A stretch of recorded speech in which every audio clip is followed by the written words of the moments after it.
In a small town in central Java, there was an antique market known for its rare and mysterious items. One afternoon, a young woman named Rani went there looking for a decoration for her room. In the dusty corner of an old shop, she found a traditional dancer doll dressed in a red kabaya, complete with a sash and a tiny golden crown. Its face wore a sweet smile, but its eyes looked almost alive. The old shopkeeper warned her, "At night, don't place the doll in front of a mirror. She likes to dance when no one's watching." Rani laughed, thinking it was just a trick to make the item sound more mystical. She bought it and took it home. That night, Rani placed the doll on her dressing table right in front of the mirror. Around midnight, the soft sound of gamelan music echoed faintly from her room. When she opened her eyes, she saw a reflection in the mirror. A tiny woman dressed in red was dancing gracefully, wearing the exact same outfit as the doll. But strangely, the real doll on the table wasn't moving at all.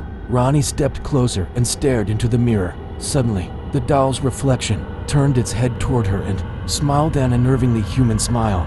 Then, in the corner of her eye, she saw the real doll slowly mimicking the reflection's movements. From that night on, Rani couldn't sleep well. Every night at 2 a.m., she heard the faint sound of footsteps and the jingling of anklets near her bed.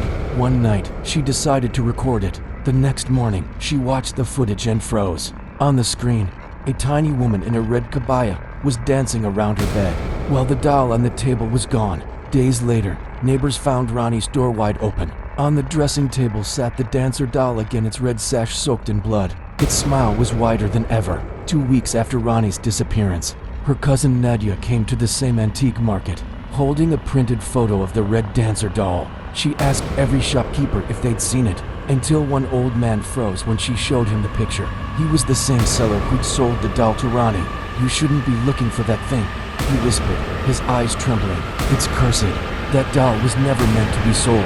When Nadia pressed him for answers, the old man finally spoke. Years ago, he had bought a collection of items from a burned-down house belonging to a traditional Javanese dancer named Ratna. Ratna was famous for her beauty and grace, but one night, she died during a fire that started in her dressing room. Her body was never found. Only a single thing survived the flames: the dancer doll, dressed exactly like her. After that, strange things began happening to whoever owned the doll. It would move positions, hum old Javanese melodies, and sometimes appear reflected in mirrors where no one stood. The old man said he had tried to destroy it many times, burn it, bury it, drown it, but each morning, it somehow returned to his shop, untouched. So, out of desperation, he started selling it to customers who insisted on buying. Every person who owned it vanished. When Nadia asked, "Where did you last see her?" the man's lips trembled. "In the mirror, right there," before she disappeared. That night, Nadia checked into Rani's old apartment to search for clues.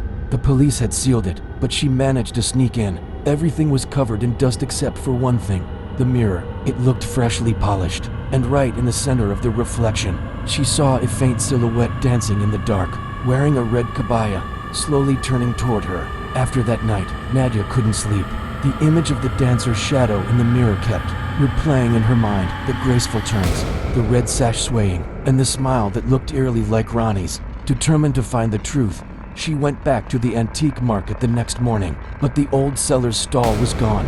In its place was only a sheet of rusted metal, and someone had written on it in chalk, "The dance must continue." Confused and terrified, Nadia searched the city archives and found an old newspaper article from 1985. It described Ratna, the dancer whose spirit was said to have vanished in a fire. The article mentioned her final performance, a sacred dance meant to summon ancestral spirits. But something went wrong that night. Witnesses claimed they saw smoke rising from her body as she danced, and when the fire consumed the stage, she was still moving, still dancing. That night, Nadia decided to test a theory. She placed the doll in front of the mirror, just like Rani once did. Midnight came. The air turned cold. The faint sound of gamelan music filled the room again. In the reflection, she saw Ratna, or something wearing her face, dancing slowly. The reflection's movements grew sharper, faster, almost angry. Then the mirror began to shake. Nadia tried to step back, but the doll's reflection grabbed her wrist through the glass. She screamed, pulling away, her arm bleeding, the mark of tiny burning fingerprints left on her skin. As she stumbled back, the mirror cracked. The gamelan sound stopped. The doll had fallen on its side, lifeless once again. The next morning, Nadia woke up to find a message written in ash on her wall. "You broke the dance. Now you must finish it." And on the floor, the doll stood upright again, its red sash fluttering. Even though the windows were closed, 3 nights had passed since the mirror cracked. Nadia barely slept. Every time she closed her eyes, she dreamed of a burning stage, the sound of gamelan, and a woman in red whispering, "Finish my dance, or take my place." When Nadia woke, she found her phone recording by itself. In the video, she was standing in front of the mirror, eyes closed, body swaying gently, as if something was controlling her. But she didn't remember doing any of it. Desperate, she went to a retired Wayang shadow puppet master, Pak Surya, who had once known Ratna. When he saw the photo of the doll, his face turned pale. "That doll isn't a toy," he said. "It's a vessel." Ratna tried to bind her spirit to it the night she died, a ritual to preserve her talent forever. But she failed. Now she's trapped between worlds, searching for someone to finish the dance that never ended. Pak Surya gave Nadia an old scroll containing the forbidden's choreography. He warned her that if she tried to perform it, Ratna would appear, and someone would have to take her place in the end. That night, Nadia lit candles around the cracked mirror and played a recording of gamelan music. She followed the steps exactly as written, her arms moving gracefully, her body trembling. The air grew heavy, the lights flickered. In the mirror, Ratna appeared again, dancing in perfect sync with her. But when Nadia made the final movement, a bow, Ratna's reflection didn't stop. Instead, Ratna stepped closer to the glass and whispered, "Thank you." Then, with a loud crack, the mirror shattered, but Ratna didn't disappear. She was standing in the room, real, her red kabaya glowing faintly like embers. She smiled softly and touched Nadia's face. "Now the dance is complete," she said, "and so is the exchange." The candles went out. When the neighbors broke in the next morning, they found Nadia's room empty, except for the dancer doll, now wearing a face that looked exactly like hers. Months after Nadia's disappearance, the old antique market reopened under a new owner, a young man named Armin, who inherited the place from a distant relative. He didn't know much about antiques, but business was business. While cleaning the back storage room, Armin found a dusty wooden box wrapped in red cloth. Inside was a traditional dancer doll with a small crack across its porcelain cheek, and a faint smile that seemed almost new. "Beautiful piece," he murmured, "could sell for a good price." He placed the doll in the display window. That evening, an older woman browsing the shop stopped in front of it and frowned. "You shouldn't keep that there," she said quietly. "That doll, it brings death." Armin laughed nervously. "It's just an antique." The woman shook her head and left. That night, after closing the shop, Armin heard faint music coming from the display window, a slow, echoing gamelan melody. The doll was facing him now, though he was sure he had left it turned toward the street. He checked the security footage. At exactly 2:13 a.m., the doll blinked. The next morning, the footage was gone, deleted, and on the counter, someone had written with ash, "The dance must continue."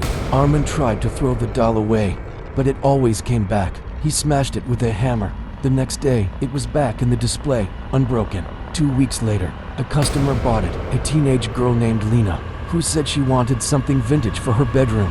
Armin didn't stop her, he just wanted it gone. That night, he dreamed of Nadia, her eyes hollow, her lips moving without sound.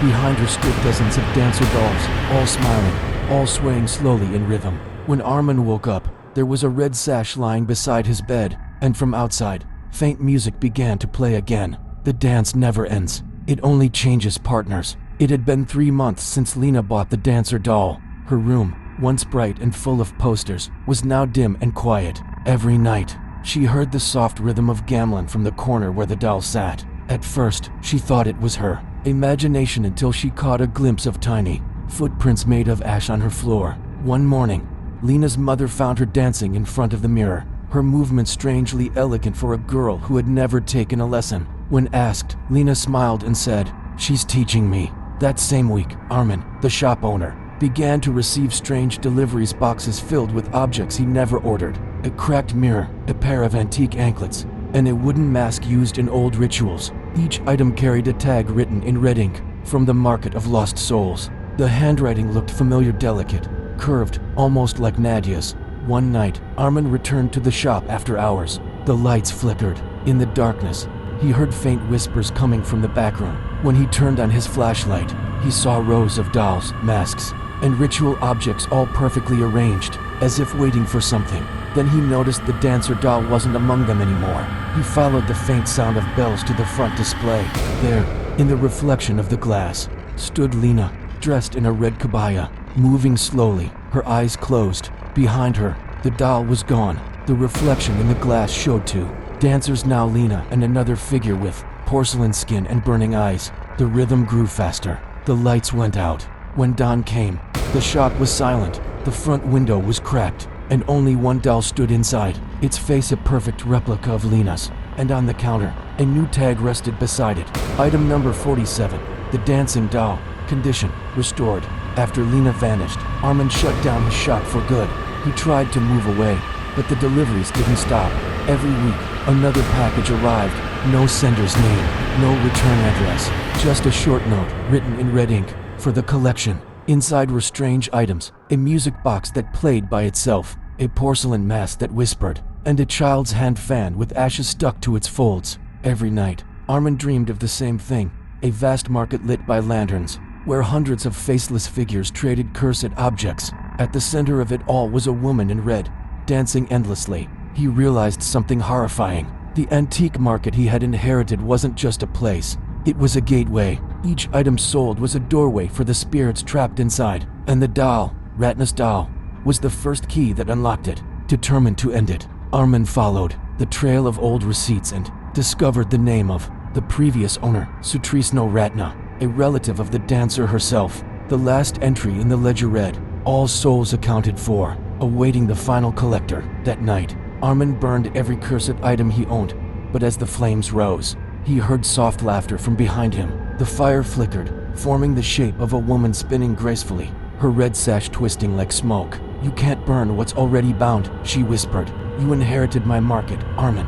Now it's yours to keep." The next morning, the antique market reopened by itself. The sign above the entrance had changed. Pasar Ratna, the market of lost souls.